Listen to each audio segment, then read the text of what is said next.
ప్రార్థన. మా స్తుతులకు కారణభూతుడైన దేవా, పరిశుద్ధుడు పరిశుద్ధుడు పరిశుద్ధుడు అయిన తండ్రి, మీ పాదములకు స్తుతులు స్తోత్రములు. మీ ఉన్నతమైన నామమును బట్టి ప్రార్థన చేస్తూ ఘనత మహిమ ప్రభావములు మీకు ఆరోపిస్తూ మీ ప్రేమైనటువంటి చిత్తము ద్వారా నింపి కాపాడమని ఈ పరిశుద్ధ దినమును ఆశీర్వాదకరముగా చేయమని ప్రార్థన చేస్తూ అంధకార శక్తులు దుష్ట శక్తులు దూరపరిచి మీ ప్రేమతో నింపి కాపాడమని యేసుక్రీస్తు పుణ్య నామమును అడిగి వేడుకుంటూ ఉన్నాము తండ్రి, ఆమేన్. క్రీస్తునందు ప్రియ దేవుని సంగమా, ఈ పరిశుద్ధ దినములో 3 విషయాల గురించి మనము ప్రత్యేకంగా తెలుసుకుంటూ ఉన్నాము. 1, మట్టలాదివార కార్యక్రమంలో జరిగినటువంటి సంఘటన. 2, గుడ్ ఫ్రైడేలో జరిగినటువంటి సంఘటన.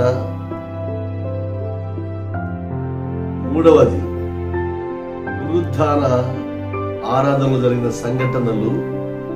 ఈ 3 విషయాలు ఈ సమయంలో క్లుప్తంగా తెలియజేస్తూ ఉన్నాము. గత ఆదివారము సువార్త మీకు తెలియచేయనందుకు చింతిస్తూ ఆ సందర్భాలను 3 ఈ సమయంలో తెలియజేస్తూ ఉన్నాము. 1, మట్టల ఆదివారం అనగా బైబిల్ పరంగా మనం చూస్తే రారాజు జయప్రవేశం. రారాజు అనేటువంటి యేసుక్రీస్తు వారు జయప్రవేశము అనేటువంటి మాట తెలియచేస్తూ ఉన్నాము. యూదులు దేవుని స్తుతించినటువంటి కీర్తనలు, వారు పాడినటువంటి ఆ కీర్తనల్లో దేవుని యొక్క ప్రవచనాలు కూడా వ్రాయబడి ఉన్నాయి. విశేషమేమనగా యేసుక్రీస్తు వారు యెరూషలేమునకు ప్రయాణమై వస్తున్న సందర్భాన, గాడిద పిల్ల మీద బయలుదేరి వస్తున్న సందర్భంలో అక్కడ 2 గ్రామాలు కనపడతాయి. బేతేనియా, బెత్పేగ్ అనేటువంటి గ్రామాలు కనపడతాయి. వస్తున్న సందర్భాన యూదులు వారికి ఉన్నటువంటి స్థితిగతిని బట్టి ఖర్జూరపు బట్టలు పరిచి దానిపైన బుట్టు పన్ని వస్త్రములు వేసి యేసుక్రీస్తుకు స్వాగతం పలుకుతూ ఉన్నారు. ఆ పలికేటువంటి సమయములో చంటి బిడ్డలు, బాలురు, యవనస్తులు, నడివయస్కులు, వృద్ధులు ఉన్నారు. టోటల్గా కలిపి 2,50,000 మంది యేసుక్రీస్తుకు స్వాగతం పలుకుతున్నారు. ఆ పలికేటువంటి సందర్భంలో ఇక్కడ యేసుక్రీస్తు ఆయన దేవుని కుమారుడని, దేవుడయ్యున్నాడని విజయశీలుడుగా ఆయన బయలుదేరుతూ ఉన్నాడు. జయశీలుడుగా ఆ బయలుదేరే టైములో ఇక్కడ అంటున్నటువంటి మాటలు, ఇదిగో నీ రాజు సాత్వికుడై గాడిదను, భారవాహక పశువు పిల్ల అయిన చిన్న గాడిదను ఎక్కి నీ యొద్దకు వచ్చుచున్నాడని సియోను కుమారితో చెప్పుడి. సియోను అనగా దేవుని ఉన్నతమైనటువంటి సింహాసనమైనటువంటి స్థలమును సూచిస్తుంది. అదే సియోను కుమారి అనగా పరిశుద్ధ సంఘమును తెలియచేస్తూ ఉంది. కన్యక అనేటువంటి సంఘము. కారణం ఏమిటంటే, నీ యొద్దకు బయలుదేరి వస్తున్నాడంటే సమాజ శ్రేయస్సును, సమాజములో ఆయన ఉన్నటువంటి అధికారమును, సమాజంలో దుర్నీతిని పారద్రోలి దేవుని యొక్క శక్తి సంపన్నుడుగా బయలుదేరి వస్తూ ఉన్నాడు.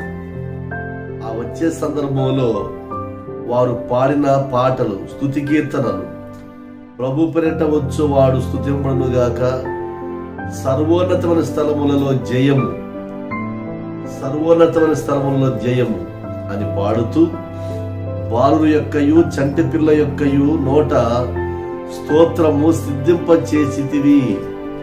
ప్రియా దేవుని సంగమ, భూలోకములు ఏ సంకీర్తన పాడుతున్నారో పరలోకములో అదే సంకీర్తన దేవదూతలు యేసుక్రీస్తు వారి యొక్క ఆ జయ ప్రవేశములు సాతాను ఎదిరించి వచ్చేటువంటి యుద్ధశూరుడు ఉన్నటువంటి ఆ సమయాన్ని తలపోసుకుంటూ వారు కూడా పాటలు పాడుతున్నారు.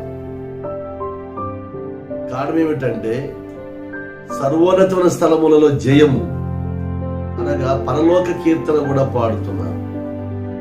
అప్పుడు యేసుక్రీస్తు వారు ఆ దేవాలయములో ప్రవేశించి దానిలో దుర్నీతిని పారద్రోలి రూకలు, పశువులు, పక్షులు వ్యాపారము చేసేటువంటి వారిని ఆయన కొరడా తీసుకొని వారిని దండిస్తాడు. అప్పుడు అంటున్నటువంటి మాట, నా మందిరము సమస్త జనులకు ప్రార్థనా మందిరం అనబడును అని మీకు తెలియదా? నా ఇంటిని గురించినటువంటి ఆసక్తిని భక్షిస్తూ ఉన్నది దుర్మార్గపు క్రియలు చేసేటువంటి మీరు ఇక్కడ భూలోకములో చెల్లరు మీరని చెప్పని దేవుడు కొరడా పట్టి వారిని దండిస్తూ ఉన్నాడు. అనగా ఈ 2,50,000 మంది జయకీర్తన పాడుతున్నప్పుడు దేవుడు సంతోషించాడు. ప్రియా దేవుని సంఘం, మట్టలాదివారంలో జరిగింది అదే. వాళ్ళు పాడిన పాటలో ఉన్నటువంటి మాట హోసానా అనేటువంటి మాటకు అర్థం ఏమిటంటే మమ్మ ఇప్పుడే రక్షించువాడు, మమ్మ ఇప్పుడే రక్షించుము అనేటువంటి మాట. హోసానా హోసానా అని కీర్తన పాడుతూ సాతానును వెళ్ళగొట్టారు. ఇక రెండవది సందర్భం ఏమిటంటే యేసుక్రీస్తు వారు ఆయన అధికార మందిరములో ప్రవేశించిన తర్వాత ఇశ్రాయేలు జనాంగం యొక్క కఠిన స్వభావాన్ని చూసి అంజూరపు చెట్టును శపిస్తాడు. అంటే అటువంటి స్థితి కలిగిన వారు మీరు అని చెప్పారు. ఈనాడు మానవుడు దేవుని చూసి, స్వస్థతలు చూసి, సూచక క్రియలు చూసి, అద్భుతాలు చూసి కూడా మార్పు చెందకున్నటువంటి సమాజమును ఆయన శపిస్తూ ఉన్నాడు. రెండవదిగా ఆయన ప్రశ్న జవాబులకు జవాబు చెప్పేటువంటి వారెవరు లేరు. ఆ ప్రశ్న జవాబులలో కూడా ఆయనే గెలుస్తున్నాడు. మూడవదిగా మనం చూస్తే ఆయన పరిచర్య లక్షణాన్ని గురించి తెలియజేస్తున్నాడు. నాలుగవదిగా ఆయన మనకు అప్పగించబడేటువంటి సిద్ధపాటు దినము ముందు ఆయన పస్కా విందు చేసి శిష్యులకు అది అందించి ఈ పస్కాలో ఉన్నటువంటి వారు కొంతమంది అపవిత్రమైనటువంటి స్థితి కలిగినటువంటి వారుగా ఉండకుండా పరిశుద్ధులుగా ఉండాలని ఆయన కోరుకుంటూ ఒక మాట అంటాడు, మీలో నన్ను ఒకడు అప్పగించగలడని చెప్పి యూదా ఇస్కరియోతు యొక్క స్థితిని తెలియచేస్తున్నాడు. ఈనాడు చాలా మంది దేవుని యొక్క నామూల శరీరమును భుజిస్తూ ఆయన ఆత్మకు సాదృశ్యుడు రక్తమును లేక ద్రాక్షరసమును పుచ్చుకుంటూ కూడా అవిశ్వాస జీవితాన్ని కలిగినటువంటి వారుగా ఉన్నారు. అటువంటి స్థితి ఉండకూడదని దేవుని యొక్క ఆశ. ఆ తర్వాత ఆయన ఒలీవల కొండకు వెళ్ళి గెత్సేమనే తోటలో ప్రార్థన చేస్తూ ఉండగా దేవుడు ఆయన బలపరుస్తున్నాడు. ఆ బలపరిచిన తర్వాత ఈ యూదులు లేక రోమియులు వారు వచ్చి యేసుక్రీస్తును బంధించి రిమైండ్ లేక తీసుకువెళ్తారు. వెళ్ళినప్పుడు అక్కడ ఆయన పిడిగుద్దులు గుద్దుతారు, ముసుగు వేస్తారు, ఉమ్మి పోస్తారు, అవమానపరుస్తారు. ఇవన్నీ జరుగుతాయి. తర్వాత ఆయనకు ఒంటికి లేక మొలకు ఒక తువాలును ధరింపజేసి ఆయనకు ముళ్ళ కిరీటం పెట్టి ఒక చిన్న స్టిక్ ఆయన చేతికి ఇచ్చి అవమానపరుస్తూ సన్హెడ్రిన్ సభకు తీసుకువెళ్తారు. ఆ సన్హెడ్రిన్ సభలో 3 సందర్భాలు జరిగినాయి. తీర్పు తీర్చేటువంటి పిలాతు ఆయన అడుగుతాడు, నువ్వు రాజువేనా, యేసుక్రీస్తువేనని చెప్పని అంటాడు. నీవన్నట్టేనంటాడు. నిన్ను విడిపించే హక్కు నాకున్నది, నువ్వు నిజముగా చెప్పు అని చెప్పనంటే అది పైనుండి పొందితేనే తప్ప నీకెవడిచ్చాడని అంటాడు. తర్వాత మాట్లాడుతున్న సందర్భంలో తన భార్య ఒక చీటి వ్రాసిస్తుంది, నిరపరాధి అని చెప్పాడు. ఆ చీటి చదివిన తర్వాత చేతులు కడుక్కుంటాడు. ఈ పాపము నా మీద, నా బిడ్డల మీద ఉండకుండాగాకని చెప్పి సభకు అప్పగిస్తాడు. అప్పుడు అన్న కైఫా సమూహం ఏం చేస్తుందంటే, పస్కా పండుగ దినాన ఒక వ్యక్తిని విడుదల చేసేటువంటి ఆచారం మన యూదులలో ఉంది కాబట్టి బరబ్బాను విడుదల చేయండి, యేసుక్రీస్తుని సిలువ వేయండి అని చెప్పని వారు కేకలు వేస్తూ ఉన్న సమయాన వారి కేకలే గెలిచినవి. యేసుక్రీస్తు వారు దేవుడు గారు, న్యాయాధిపతి గారు ఆ సమయంలో 2 ప్రశ్నలకు జవాబు అంటాడు. నువ్వు పైనుండి పొందావా నాకు శిక్షను తప్పించేటువంటి అధికారం, శిక్ష వేసే అధికారము? నేను దేవుడనే అని చెప్పని అంటాడు. ఆ తర్వాత రోకలు లేక మూకలు, అక్కడ ఉన్నటువంటి వారు రోకలకు అమ్ముడుపోయి ఆయన ఊరి బయటకు తీసుకుని వెళ్ళి ఆయన శిక్ష వేస్తారు. కొరడా దెబ్బలు కొడుతూ ఉన్నారు, ముళ్ళ కిరీటం ధరింపజేశారు, సిలువను మోసుకుంటూ వెళ్ళి కపాలమున స్థలం మీద ఆయన సిలువ వేస్తున్నారు. ఆయన పడుకోబెట్టి 2 చేతులకు శిరలు కొట్టి, కాళ్ళకు మేకు కొట్టి ఆ శిలువ మీద వేలాడదీసినప్పుడు ఆయన 7 మాటలు పలుకుతున్నాడు. ఆ పలికే సందర్భాన అనేకులు అక్కడ ఉంటూ ఉన్నారు. ఆ ఉన్న సందర్భంలో జరిగిన సంఘటనలు ఈ సమయంలో మనం తెలియజేసుకుంటున్నాం. మొదటి మాట క్షమించు అనేటువంటి మాట. మీరేమి చేయుచున్నారు తండ్రి అనేటువంటి మాట చెప్తూ ఒక మాట అంటాడు, తండ్రి వీరేమి చేయుచున్నారు, వీరు ఎరుగురు గనక వీరిని క్షమించు. ప్రియా దేవుని సంఘమ, యాజక లక్షణాన్ని చూపిస్తున్నాడు దేవుడు. యాజకుడు ప్రజల పక్షమున ప్రార్థన చేయువాడు. ప్రజల యొక్క దుస్థితిని చూసి ప్రజలను క్షమించేటువంటి పరిస్థితుల్లో క్షమించు అని చెప్పని ప్రార్థిస్తున్నాడు. ఆ క్షమించేటువంటి స్వభావం మానవునికి ఉండాలని కోరుకుంటున్నాడు. అందుకని తండ్రి వీరేమి చేయుచున్నారు, వీరెరుగురు గనక వీరిని క్షమించంటాడు. 2వ మాట, 2 దొంగలలో ఒక దొంగ పశ్చాత్తాప్తుడై దేవుని అంగీకరించిన తర్వాత ఆయన అంటాడు, తండ్రి లేక యేసు నీ రాజ్యములను నన్ను జ్ఞాపకం చేసుకోగలవారంటే నేడు నీవు నాతో పరదేశంలో ఉంటావని చెప్పని యేసయ్య సెలవిస్తూ ఉన్నాడు. అధికారమును చూపిస్తున్నాడు. ఆయన దేవుని యొక్క అధికారమును చూపిస్తున్నాడు. అందుకని అధికారముతో పరలోక రాజ్యము యొక్క సార్వభౌమ అధికారం ఆ వ్యక్తికి ఇచ్చాడు. 3వదిగా చూస్తే తన తల్లిని జ్ఞాపకం చేసుకుంటున్నాడు. నిస్సహాయురాలుగా ఉంది, శిలువ మీద వేలాడదీయబడ్డాడు యేసుక్రీస్తు వారు. రక్తసిక్తుడుగా ఉన్నాడు, రక్తము కారుతోంది. ఆ వేదన పడుతూ కూడా ఆ శిలువ పైన తల్లి వైపు చూసినప్పుడు ఆ తల్లి తన శిష్యుని దగ్గరకు వెళ్తుంది. అప్పుడు ఆ శిష్యుడితోటి తల్లితోటి శిష్యుడికి చెప్తున్న మాట, అమ్మా ఇదిగో నీ కుమారుడు అని చెప్పని శిష్యుని చూపించి, శిష్యునికి యోహాను ఇదిగో నీ తల్లి అని చెప్పని ఆ తల్లిని చూపిస్తున్నా. అంటే ఆయన శిలువ మీద త్యాగం చేస్తూ పరలోక రాజ్యానికి వెళ్ళేటువంటి సమయం ఆసన్నమైనప్పటికీ కూడా 9 మాసాలు మోసి కన్నటువంటి ఆ తల్లి యొక్క రుణాన్ని మర్చిపోలేదు, గుర్తు చేసుకోకుండా ఉండలేదు ఆయన. ఈనాడు చాలా మంది తల్లిదండ్రులు చూడకుండా దూరంగా చేసేటువంటి వారుగా ఉన్నారు. అందుకనే దేవుడు తన తల్లిని ప్రేమించి ఒక ఆదరణ కలిగించేటువంటి స్థితిని చూపిస్తున్నాడు. 4వది, ఏలీ ఏలీ లామా సబక్తాని అరుస్తున్నాడు, నా దేవా నా దేవా నన్నేల చేయి విడిచింది. ఆ సమయాన్ని సంపూర్ణ మానవుడే యేసుక్రీస్తు వారు ఆ సమయంలో దేవుడు క్షణాన చెయ్యి విడిచాడు. పాతాళ మంచులోకి వెళ్ళి అక్కడ ఉన్నటువంటి వారితో మాట్లాడి తిరిగి వచ్చాడు. యుద్ధశూరుడు ఆయన.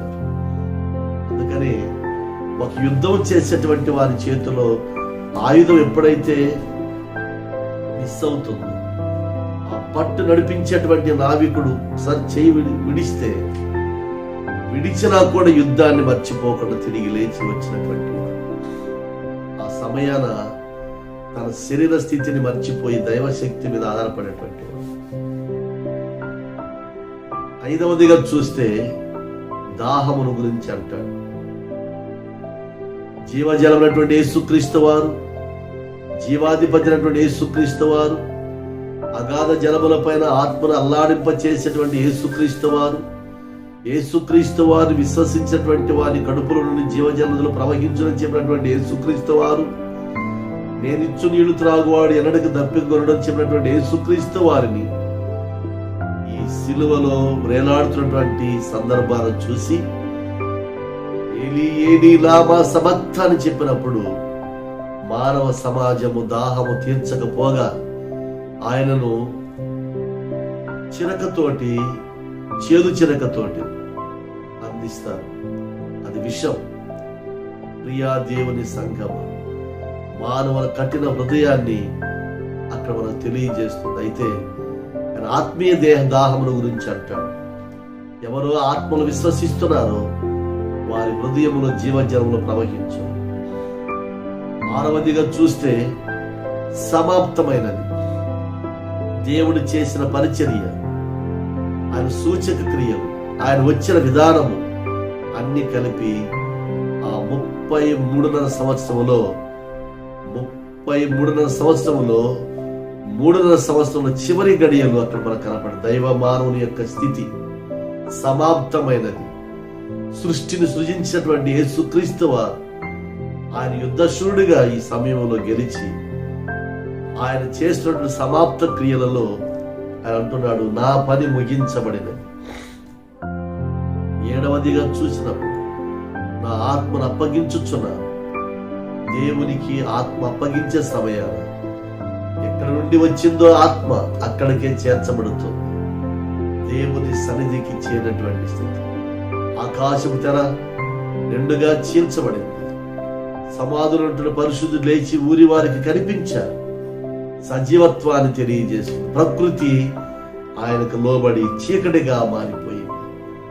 ప్రకృతికి దేవుడైనటువంటి ఈయన మానవ సమాజము చేత ఈ రీతిగా హింసించబడ్డని చెప్పిన మాటలు తెలియజేయబడ్డాయి. ఇక 3వదిగా మనం చూస్తే పునరుద్ధాన దినం. ఈ పునరుద్ధాన దినం ఈస్టర్ అనేటువంటి